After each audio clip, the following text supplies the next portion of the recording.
Olá pessoal, eu me chamo Matício Teoflira da Silva, sou estudante do curso de Ciências Biológicas da Universidade Federal de Campina Grande, CFP, do campus de Cajazeiras, e hoje nós vamos falar da produção de S-Catas, referente à disciplina Sistemática de Fanerógamas, ministrado pela professora doutora Maria do Socorro Pereira. E aí, antes de tudo, é importante a gente entender o que são essas essicatas. E nada mais são do que uma amostra de planta ou alga que é prensada até secar. O ideal é que elas fiquem bem secas e elas são acompanhadas de uma etiqueta ou rótulo contendo informações sobre o vegetal coletado. Essas informações é o nome da família, o nome popular, o nome da espécie, a localidade, algumas coordenadas dessa localidade, a data de coleta e algumas informações básicas sobre a planta. Aqui eu trouxe 3 imagens, que são amostras de essicatas. E é importante a gente entender também onde que essas essicatas elas ficam localizadas. Bem, elas são arquivadas em herbários, locais que possuem uma coleção botânica destinada justamente à pesquisa. E eles são importantes justamente porque o arquivo dessas essicatas auxilia na diversidade morfológica, no estudo da distribuição geográfica dessas plantas, a densidade populacional dessas plantas, questão de hábito, o habitat que essas plantas elas estão mais localizadas, e também serve como referência e beneficia diversas áreas de conhecimento, seja a sistemática, a farmacologia, a biologia molecular, assim como estudos no jardim botânico, por exemplo. Eu trouxe aqui 3 imagens de alguns jardins botânicos importantes para essa história da botânica, aqui o Museu Nacional do Rio de Janeiro, o Museu da História Natural de Paris e o Herbário do Kew. E aqui, para esse trabalho, houve a coleta de 4 amostras, né? A primeira, conhecida como jamelão, ou ameixa preta, ou azeitona preta, é da família Myrtaceae. A segunda, da família Passifloraceae, que é o maracujá lixeiro.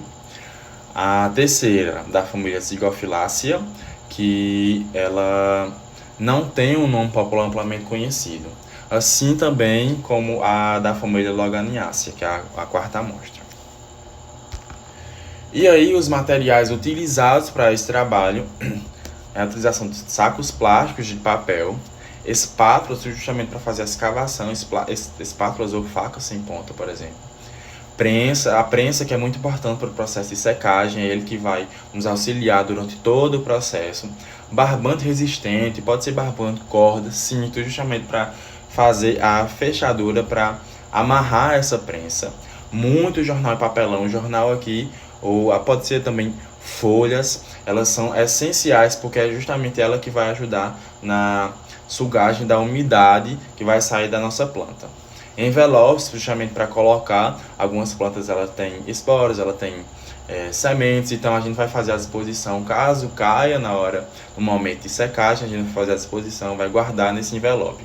Caderno de campo, muito importante porque é nele que a gente vai colocar as anotações que vão estar representando aquela planta no momento de coleta, como por exemplo, a data, informações sobre a planta no questão de hábito, a coloração que foi vista no momento de coleta, o habitat em que ela está existindo, a consistência de odores, a existência de visitantes florais, caso existam.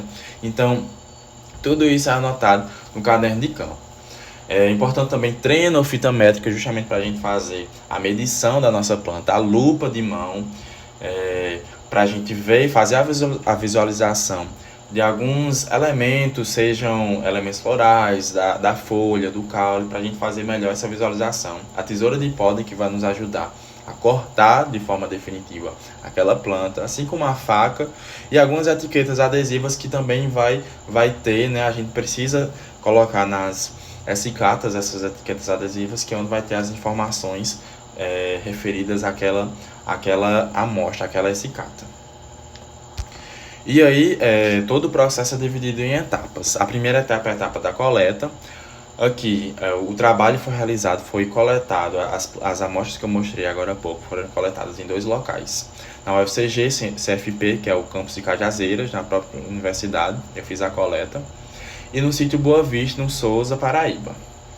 E nessas duas primeiras imagens aqui tem a localidade no Maps desses locais. E o segundo quadro de imagens são imagens minhas, autorais, pela qual eu fui fazer a coleta. Imagens minhas fazendo todo o processo de coleta dessas plantas. E aí, o processo de coleta, ele tem alguns critérios, por exemplo, importante a gente salientar que a amostra ela deve ter em média 30 centímetros de comprimento.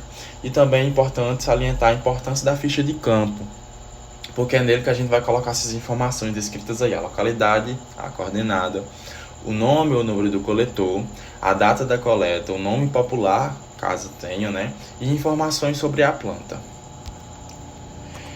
A segunda etapa é a etapa de prensagem, pela qual nós vamos justamente prensar a planta e ela é utilizada durante todo o processo a prensa.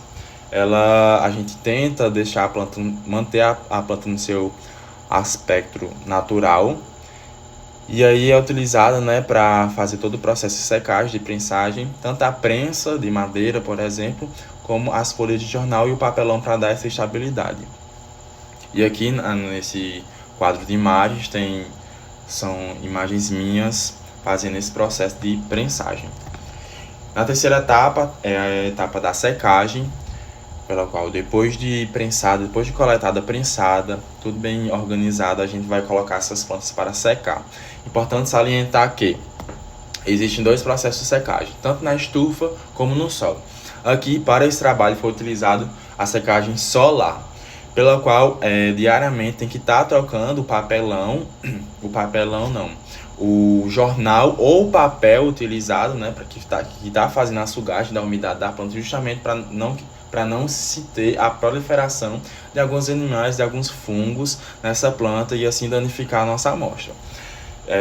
Esse processo de troca acontece diariamente e aí após a planta totalmente seca, ela ainda vai de 5 a 6 dias mais ou menos para o congelador ou freezer, justamente para eliminar qualquer existência de algum vestígio, de algum ser que possa prejudicar a nossa planta.